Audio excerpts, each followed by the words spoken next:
We are delighted that you're joining us for another podcast of Wake Up Align, and it is the podcast for chiropractors, where we get to talk about chiropractic lifestyle, and topics of interest. You can contact us through our email, and that is mailbag@amcfamily.com. Welcome back, everybody. We have what I consider to be a very special episode of Wake Up Align today.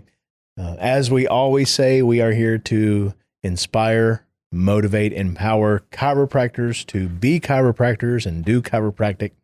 And the reason I'm so excited about our episode is I get to sit down and have a conversation with a very good friend of mine. And she's not just a friend, but she's also somebody who has mentored me and helped me and has taught me so much about the internal business side of the chiropractic office, and especially when it comes to all things staff, hiring, ad placement, interviewing, training, disciplining.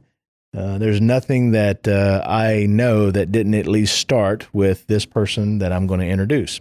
So I am having a conversation today with Christie Reese. Christie, say hello to everybody. Hello. I hope I can live up to whatever it is he's going to say. I'm sure that you can. Absolutely. You've probably forgotten more than most of us know about an office and running an office and all that sort of stuff. And we shared recently in one of our classes a little bit of your history inside of chiropractic offices. And I'd actually like to start there today for our listeners. Not all of our listeners are part of the AMC Align family. They are, wherever they are in their own practice and own career. But I would like for them to understand from where this knowledge came and what these principles, these systems, these tools and policies, all this stuff that you put together, what it was able to do for a chiropractic office. So you shared with the group that there was a time where you and your family were running concurrently 3 chiropractic offices, correct? Correct. Right. And I think that you said that you were primarily in one, but you had oversight of the other 2. And if there was a person out sick or a very busy day or something, you would go and float at those other places or provide help at those other places too, correct? Yes, that's right. Now, not all of those practices were at the same level, but the busiest practice in that group of 3 was doing, and this was the mid-90s, early to mid-90s? Early 90s. Early 90s, yeah. Okay. The busiest practice was doing a certain level of volume of patient visits and that kind of stuff. Do you remember what that volume was? Do you remember what the level of that practice? Well, in recalling it yesterday, I was thinking of it, I could relate to the collection side because I knew what that did. And then we broke it down and figured what that patient visit average was. And I went, oh, yeah, that's right. So it averaged about 450 to 500 patient visits a week. Mm-hmm. And then in turn, that calculated to over $80,000 a month collections in that practice. Okay. And then you and I have done the math on that as well and realized that volume of patient visits is really closer to $160 to maybe $200,000 today in 2023 money, correct? Correct. Right. Yes. I mean, it was $32 for an adjustment. Yeah. I do remember that. Yeah. Right. Tell us a little bit about that practice. How many staff members, how many doctors, therapy or straight? Just give us a little bit of insight about the type of practice that was. Well, it was a smaller town in middle North Georgia. And the practice had 4 staff members. We would have a floater if we needed, and sometimes we had to have that. Mm-hmm. We utilized a wonderful program back years ago, and I hope it's still there, but it's called Future Business Leaders of America. And this was where we had the opportunity to bring high school students in that went to school and then worked. Mm-hmm. And we had to teach them a lot. They were kids, basically, but they learned. But they had a willingness, and their grades were kind of dependent on it, too. So we could give them all those fill-in tasks that we needed to do that just needed a body to do it. Sure. So we operated that office in that sense. We had 2 doctors. As it built, we got up where we were having 2 doctors in there. Mm-hmm. And it was a very stable practice. Yep. It grew and continued. And I remember when we started really working with it, and it was 300 visits a week. And they would set goals, and they would set what we call a vision board. Mm-hmm. And when they reached that vision board 2 or 3 times, then it went up to the next level. And it was all broken down into little pieces so that the office and the staff could see it as achievable. Right. Because if you told somebody, well, we're going to go from 300 patient visits to 500 patient visits, they're like, yes, sure we are. They'd panic with it. Yeah. They would. They'd go, how in the world do you do that? Well, you don't. You take it 300, and then next week it's 325. And then you hit that a few times, and then you raise it up to 350. And that's only a couple of visits added each day. And they go, oh, I can do that. Mm-hmm. And before you knew it, we were at those levels and maintaining it. Would you say that this town in North Georgia was a very affluent town? Was it a blue collar type town? What was the patient base like? Carpet mill. Carpet mill. So factory workers and such. Okay. Yes. All right. This was back in the day before software, before electronic records, and we were still filing HICFA forms. That dates us a bit, right? Let's see, the computer was dot matrix on the HICFA forms. I know I'm aging myself. Yes. Yeah, it was all paper. Yeah. Everything was paper, and all the forms for the patients, all the paperwork for the office, the record keeping. We were talking about it yesterday that remember what a pegboard system was. Mm-hmm. And you laid a ledger on this form, and it was carbon kind of thing, and you had to add it up, and that sheet had probably 90 to 100 patient visits on that line. And if you made a mistake and you missed it by a penny or 10 cents, you had to find that mistake in all this little finite writing. And yes. it was crazy, but it prepared us for what a world we live in now. I was just opening up as we were beginning to transition between that paper system and something more electronic. But I remember the paper appointment book, the pegboard system, filing charts away. Oh, yeah. Remember those days, right? So let's just kind of summarize this. We had a practice in a blue-collar, factory working type of town, 2 doctors, 4 full-time staff, working 5 days a week. Oh, yes. Seeing absolutely. Roughly 100 patient visits per day.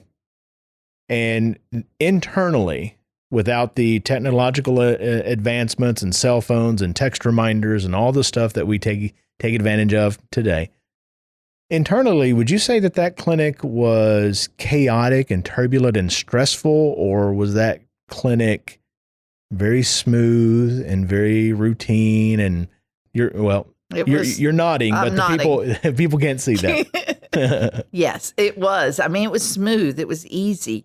It had a system in it. Mm-hmm. And if that system worked and everybody was doing their part, it wasn't hard to see 100.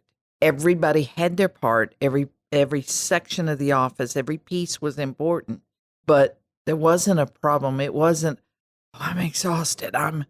It just ran. It ran like just a clock going right around. Mm-hmm. Now, if you didn't do something, then you created your own stress. Mm-hmm. But no, it was a very smooth running practice and in every way. And when you say everybody had their role to play and their part to do, we're not just talking about staff. We're talking about doctors and staff. Right. And the doctors in their room and what they're doing with patients, whether that's consult, exam, treatments, whatever's. And front desk staff member, therapy or resting area staff member, office manager, person, floater. All of these people had a role to play to make up that. Sure. Okay. So you give credit to everybody doing their job and the systems allowing that to be done without a lot of chaos, a lot of stress, and being something like clockwork. I spent some time in that office. You weren't in it anymore, but the team, most of the team that you had assembled was still there when my first exposure to that clinic. And I remember the doctor asking me at the end of the day, how many people do you think we've seen today? And I was like, I don't know. I didn't even count. And he goes, well, just take a guess. And I said, I don't know, about 50 or 60. And he looked at the OM, the office manager, said, Angie, how many we see today? It was 102. 101, whatever it was, right? And my mouth was like hanging because nobody was sweating. Nobody was breaking a sweat. We just like floated from room to room. I shadowed the doctor, right? But we just floated from room to room. And I was like, what? And that doctor had no fast pace. No, that's a good thing. It was, if we got free time, it was the same amount of time. If you were swamped under and a lot of people coming in, he moved at the same pace. It just was easy. Right. The staff would be the one moving the patients around. Right. And making sure the doctor had what they needed to perform and do. Yeah, and that clinic was laid out in such a way where even the footsteps were assessed for efficiency. Oh. I remember the therapy area and its placement to the front desk. So if there was a lack of staff and we had to cover or somebody was, let go and we were in that like that front desk person, a lot of times they had to go between front desk and therapy, getting people on and off the machines and cover. Yeah, and in that office, if I remember correctly, even their front desk area was elevated. Yes, ma'am. So the CAs were up above and could oversee everything. And yes, there was a door cut in. I remember us doing that. A door cut in so that CA at the front could walk across the hall and assist a patient or move a patient around. It was designed on efficiency, and that's also why it all worked. Are my memory banks correct? In my mind, when I'm thinking about that clinic and that layout, I remember a mirror up in the corner so that elevated CA, because you couldn't look down the hall, crane around. You had a mirror placed up there so she could see down the hall and check out the jump seats, didn't you? That is correct. Yeah, I remember that. See? Yes. Amazing how much I retained from that visit. So yeah, you had to be able to see and know what was going on, and that would be also in the back area where your exams and consultation room was and stuff. But you had full run of it. Yep. No digital films. You guys thought you were in high cotton when you had an automatic processor, no longer the dip tanks, right? That is correct. We took our films on plastic. You keep aging me. She's only 29, everybody. You took films on plastic. You marked those films. They had a file, and it wasn't even stored digitally. I mean, you remember you had to make your little name badge tag with your light, with the names on it and the number on it. Yeah. It was old school. We're not going down memory lane just to reminisce. We're going down memory lane to give our listeners some context about this system, these policies, these procedures, and how everything meshes together. And one of those things that we want to mesh together, and this is true whether you are an AMC aligned chiropractor or you are a vet or whatever, like, you're only going to be able to go as far efficiently if you are working as a team, right? Yes. Unless everybody is doing their jobs and they know their jobs and we can cover when we need and that kind of. Well, what we shared with our group the other day was leading through staff meetings. Yes. And I know that you saw it as well as I did. The doctor's eyeballs glazed over immediately because the truth is, they don't look forward, most of them don't look forward to staff meetings. Yes. They're not doing them. Even the ones that are doing them, they're not doing them the way you would want them to do. They're not inspiring and motivating their team. They're not leading their team with vision. So I thought it would be great for you, from your seat at the table, not being a chiropractor, not owning the clinic outright, but assembling the team, training the team, talking to the team, hearing their gripes and their praises and that kind of stuff about what proper leadership does and proper staff meetings do for that team. So can we start with what we call the morning meeting? Sure. All right. Very quickly, just walk us through what a healthy, normal, good, productive morning meeting is supposed to look like. Well, first thing is you get there early. Okay. Everyone has to be at their position, I say a half hour before the shift starts, to get yourself settled, organized, put your stuff away, get things put together. That's first. Because if you're walking in the last minute or late, then it's going to be, that's how your day's going to run. All right. So pulling that together is very important. Everybody being there at the same time. Having it set of what a staff meeting time is going to be. Mm-hmm. And nothing interferes with that.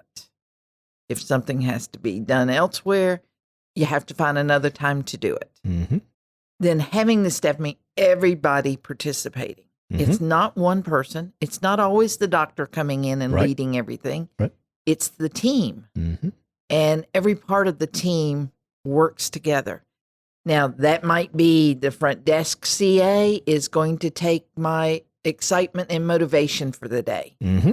They might bring a devotional. They might bring a great book they've been reading, Mm-hmm. inspirational book. It didn't matter. It was just positive influence coming into our vision of that day and starting it. Then the next part is looking at what we're going to, our schedule. Right. What's special about our schedule today? What's something that we need to? And that might even be looking at that patient. Mm-hmm. Who's the special patient that you're going to focus on that Sure. day? But the other thing is bringing a part of maybe education, not as much, but your practice. What does that look like with the staff seeing the patients happening? In other words, do you get your x-rays out? Mm-hmm. Do you pull up your digital, which that's kind of cool now, Sure. looking at those x-rays and sharing with your with your staff about the patients that are in the room with you, doc. Mm-hmm. Because we don't see that as a staff member. We just welcome them in. They go to their different areas of the office. Right. We say goodbye to them. We might talk to them about different things, but we don't know what's going on in that room. And for us to be able to see what's happening in there is very, very important. And it doesn't take 10 minutes. This can be a 2 or 3 minute, just let me show you Mr. Jones that's coming in today. Look what we've already gotten done here. And that gives the staff the reason to stay there. That gives the staff the reason of excitement of what's going on and their purpose for that day. Mm-hmm. Because we're there to serve Mm-hmm. and we're there to see patients' growth. Mm-hmm. And how many, because we were talking to both doctors and staff Yeah. in that class, how many of our staff that we were seeing in the classroom were craving that type of meeting where it wasn't just a review of the schedule and, okay, let's go get them and let's work hard today, but really knowing the stories of those patients and what they've been overcoming and how well they're doing. Like, I was really inspired by how many of those staff members were like, yes, that's what we're wanting. Well, I had after the class ended, there was a couple of staff members that were hanging out, and I said, "Oh, are you waiting to talk to me?" "No, not really," but and they had tears in their eyes. Mm-hmm. That they were like, "That's the kind of meeting we want. That's what we want to see. We want to know what's going on." Because look, it's nice to work and have a job. And if we said, I don't want somebody just with a job and wanting a paycheck. Right. So give them more of a reason to be there. Mm-hmm. Yeah. And they did. They lit up yesterday when we were talking about that. And they're like, that's the kind of staff meetings we would like to have. And there were some doctors in there that's the kind of meetings they do have. But there was a lot in there Mm-hmm. that were like, I wish that was what we did. Yeah. Somebody said today to me, you made the comment of, I wish I worked at that office. Mm-hmm. And I was like, it does. It does affect that. So you as the doctor are the leader of the practice. So what are you doing? What inspiration are you giving your staff? Are you walking in and saying, oh, I could be doing these x-rays. You're going to get what you want. Mm-hmm. So pouring into that staff and starting your day that way, that's how the day's going to go. As that class developed, we started to get feedback from staff members, doctors, that as to what they were doing in there to really add that inspiration and purpose and that kind of thing. I remember two specifically. One of them was one that I thought was really, really smart. But one of the doctors talked about that they all go around and they just have a praise point from yesterday or something they're looking forward to today, but something very positive, even if it's affirming each other. Like, you know, Sheila did awesome yesterday with her scheduling of that patient. You know, that patient is a little troublesome. But I thought that was a really, really great idea. I also like the idea of, instead of focusing on the problems, we start talking and speaking out what our expectations are. Like, instead of talking about these missed appointments that we're always fighting and whatever and keeping people on schedule, just start as a team casting a vision of who the ideal patient is and how the relationship is supposed to go, that kind of stuff. So was there anything offered in those dialogues or those feedback sessions where you thought, oh, that's a really great idea, something I'd like to introduce to other people? Well, I don't know. I really want to step back on something. Okay. That we did. And I think if people are going to take this information they're hearing today, they got to take it back to their office and look at themselves. Mm. But one of the most impressive things or things that affected me yesterday was what is your excuses? What are the excuses for not doing your staff meeting? Okay, right. That was really impressive to hear all the different excuses. And then really, maybe one of them was valid. Right. The rest of them were all excuses. Yes. And they were reasons not to, or they just, hey, this staff meeting isn't that important. My staff's not important. This other person is, or this other thing is. Yep. And I just really got a lot when I heard that. And I'm like, oh my gosh, what you put in front of your staff before them, how does that affect what you get out of them? Yeah, I think the doctors, the bosses, whoever we're going to be talking about here, you know, however you want to describe them, I think they're really good at trying to be intentional about how important their team is and how much we appreciate your effort and that kind of stuff. But when they're looking for any reason to not do the staff meeting, those words become hollow, right? You tell me that we're important. You tell me how much you appreciate it and how much you want to pour into us and equip us for success. But every time we have a staff a lot of times we have a staff meeting, you're making excuses as to why you can't get there. And really, how many of them in there? We heard, well, we do them. We have it on the schedule to do, but we might only do 3 a week. Right. But we work 5 days. Right. And that was very disheartening. Yeah. To see that, because that is showing that value of, okay, what's this about? That's What's more important than my staff right now? So that when we get ready, what's more important than our patient? So that morning meeting, we want to come together quickly, efficiently, prepared.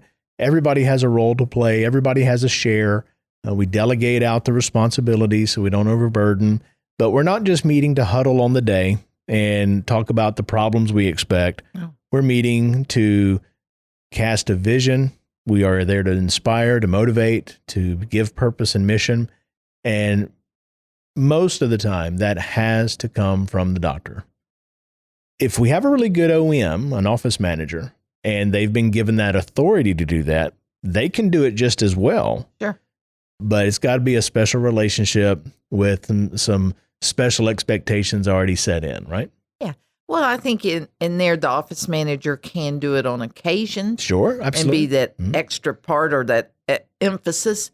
But honestly, if the doctor isn't a part of it and they dump it on the office manager, it's not going to be as effective either. Right. Because you as the doctor, the leader, you're setting the example. And what you do, they're going to follow.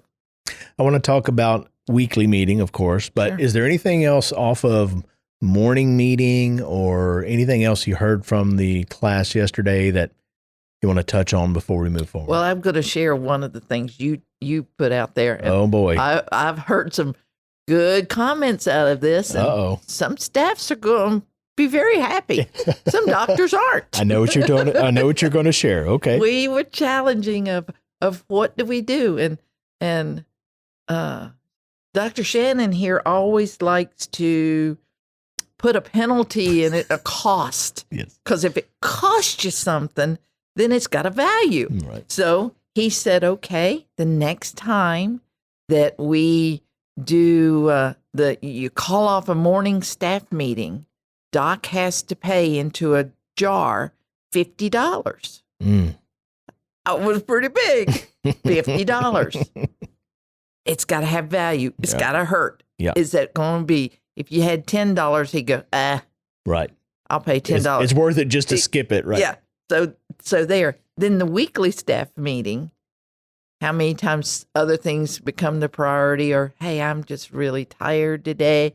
Didn't want to do. Oh, I really don't have that much. And they call it off, and staff has planned to be there and do that. That's now going to cost that office $100. And the staffs are really excited. Now, I'm hoping they don't go home and start wanting to mentally sabotage to make some good overbook money. the doctor and such. Yeah, Yes. Oh, that would be smart. I'm not that devious to think about how I could manipulate it to where we do have people that manipulate, so we got to be careful.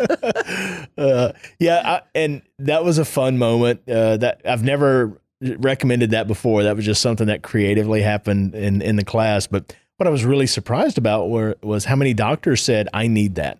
They raised their hand and committed to it. Yes.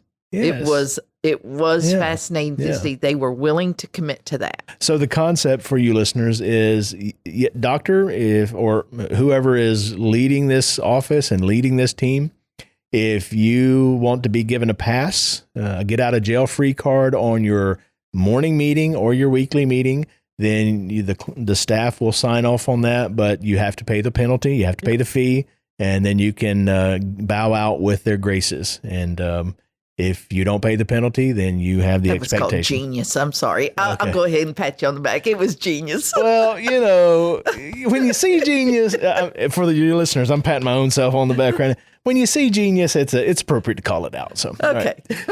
All right. Anything else off that morning meeting? No, I don't think. All right. Well, let's switch gears.